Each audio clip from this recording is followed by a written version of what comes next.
G'day viewers, welcome to Train Sim World 5. We're going to talk about the various HUD elements that you can see in the game and how you can use them. The first one I'm going to talk about is the mini HUD, which is up in the top left hand here, and you interpret it from left to right. So looking at this first one, we've got a time that we're supposed to move, which is essentially after now, because we've been sitting here for a bit recording this. It's a go via. Then there's the current time. Then there's an indicator of how far it is to the next thing. Now this can also show how long it is until you shut the doors if you've got the doors open on a passenger service. Again, we've got go via, it's 2.2 miles away. And we've got the description, go via location, Metrolink CMF depot, river track 4.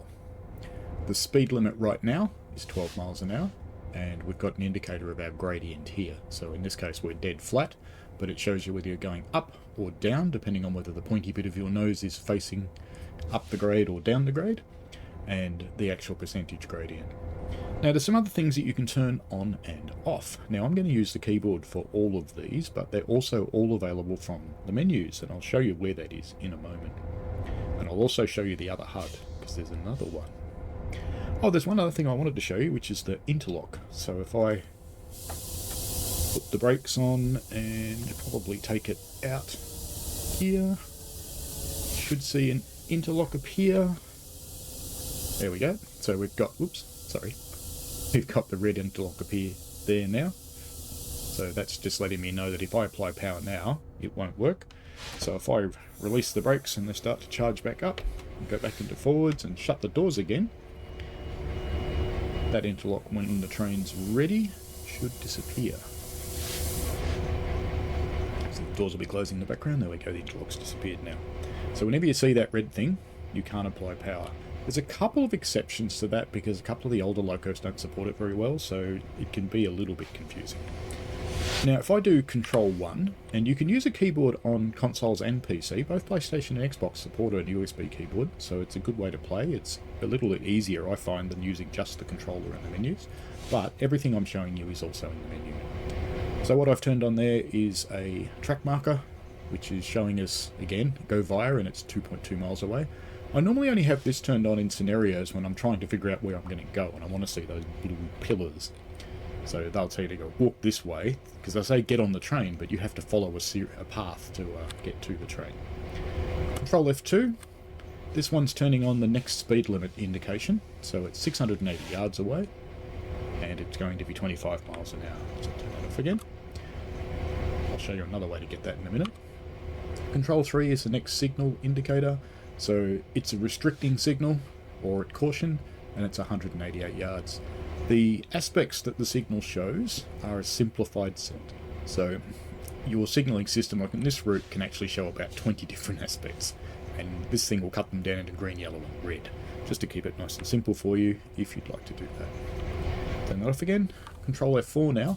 So I've used that a couple of times, and we've turned on what's called the track monitor, which is this thing over here, which is it shows the distance to the next signal. It's also got the next upcoming speed limit and the signals after that and the speed limits after that. So the track monitor can help you when you don't know the route terribly well. And face it, there's so many routes in this thing, it's difficult to know them all unless you play them all the time. And this thing can be really helpful. Often a couple of signals away from you will show they're red. Don't panic about that, you'll get used to it. That means that your train hasn't reserved a path yet, and that's done to ensure that trains don't get gridlocked with red signals everywhere. Now above that, we've got the distance and the next aspect, and the distance and the next speed. And Control F4 just cycles through all of those. So I usually run with the track monitor turned on and not the other two. Alright, now, if I had it enabled, Control F5 would turn on the other HUD, but I've got it disabled, so we'll come back to that. The next one is Control 6, which turns your points on and off. I'm not a point scorer in games. I could care less, so I turn it off, because I really don't care how my points are going in-game.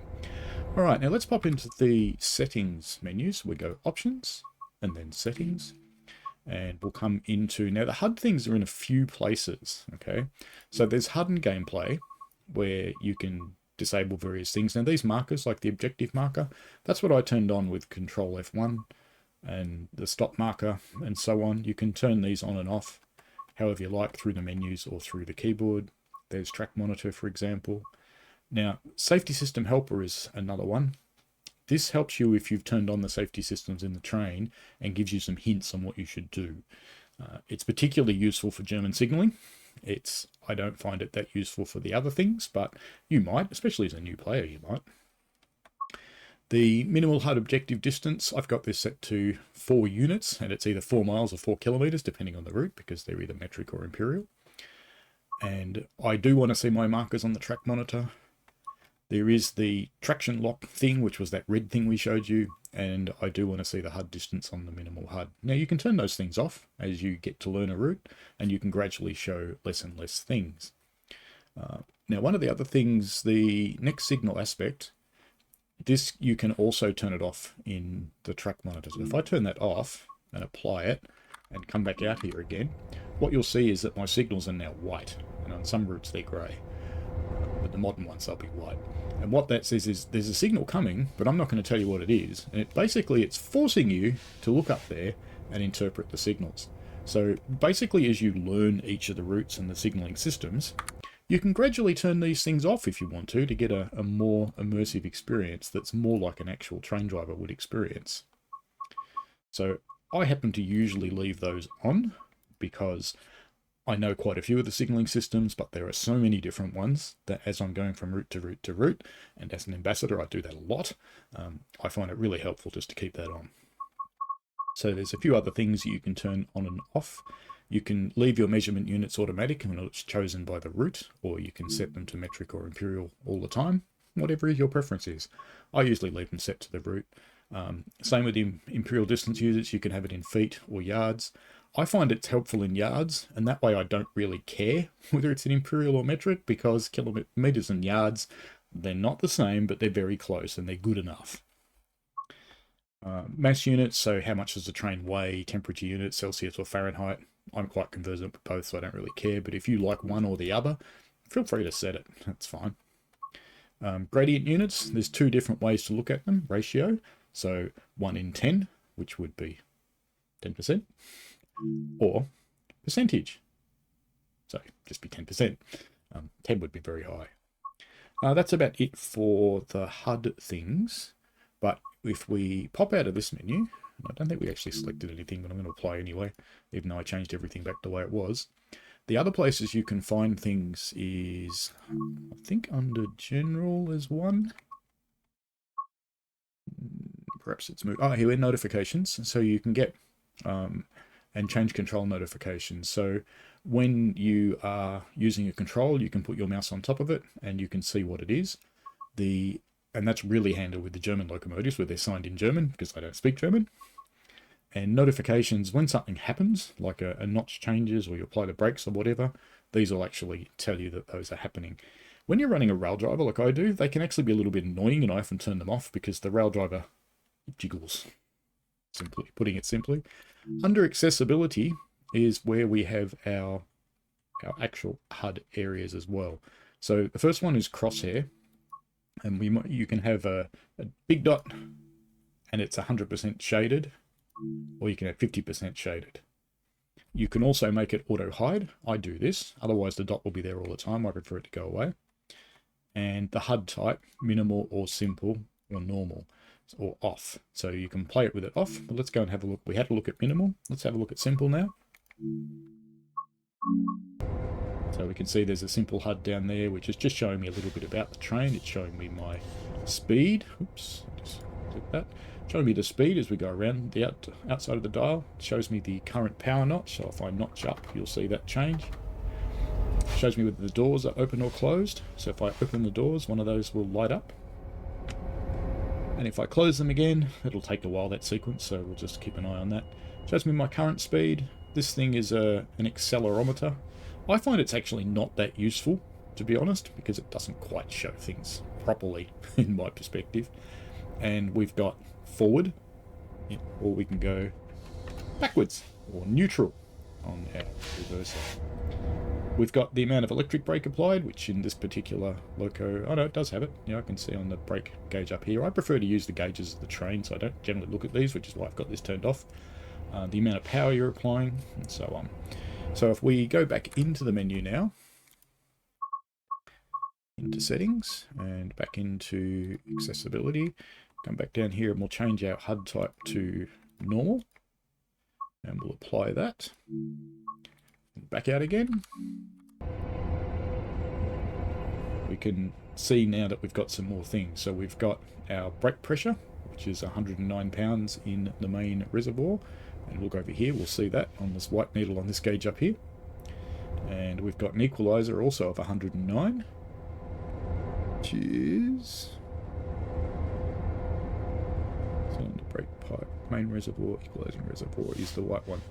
So actually that's interesting because it's showing me, oh, that's the brake pipe, sorry. So brake pipe is the white needle over here. It's different on every train, but I prefer to read the gauges. So brake pipe, white needle there is the first one. The second one, brake cylinder, is showing 0, which it actually is. And if I apply the independent brake a little bit, you'll see that those change in relation. The equalizing reservoir is the one that's used to provide the air to apply and release the brakes, and that's at 109 as well. And we've got our main reservoir at 136.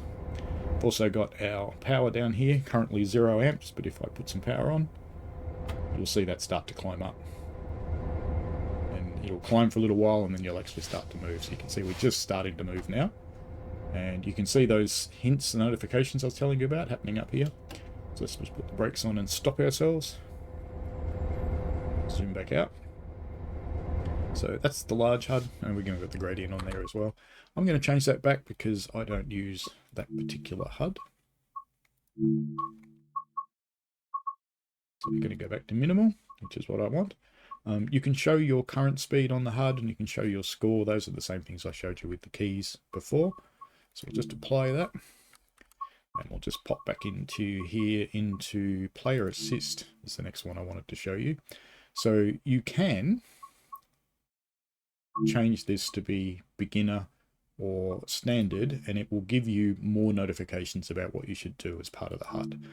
I run it in expert because I'm quite used to it. You can turn your notifications on and off. You can turn your expert mode on and off. This is currently only supporting one particular locomotive, the Deutsche Bahn BR 101, which has an expert driving mode. It's a little bit harder than the others to drive. Not a lot, but a little bit. Alright, that's about it for the HUD, I think. Now, I did notice that I had actually changed something in one of these settings. And so I've turned on some things that I didn't mean to turn on, so we'll turn that off.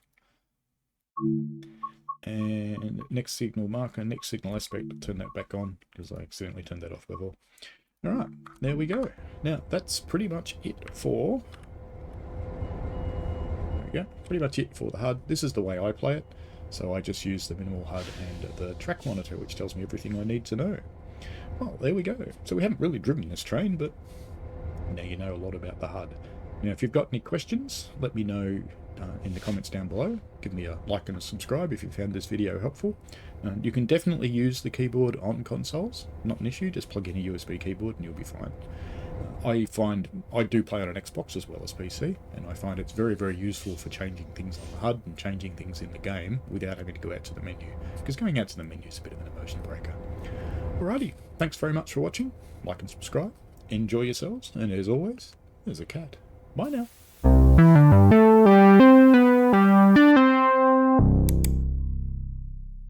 We played a game.